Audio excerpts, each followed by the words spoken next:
আই মাংস বানি আছে মাংস বানি আছা কাটি বনাবা দে এখানে মই মাছ বানি আছে বৰালি মাছ ইফালে সৰু মাছ দেখি ঠাণ্ডা মাছ এইটো বৰালি মাছ ইফালে মায়ে কাটি পইচা কাটি আনজা বৰালি মাছ আমাৰ কাৰণে পাউডাৰ মাংস আমি তুমি আৰু মই খাম বেলেগ না খাই আমি তাই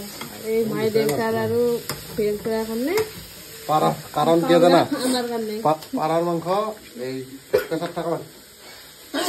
খাব নোৱাৰে পেছাত থাকা মানে নৰে খাব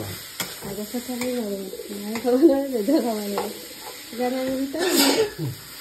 ইফালে মায়ে নাখালে দে বনা আজি পুৰা টেষ্টিকে বনাম पूरा टेस्टी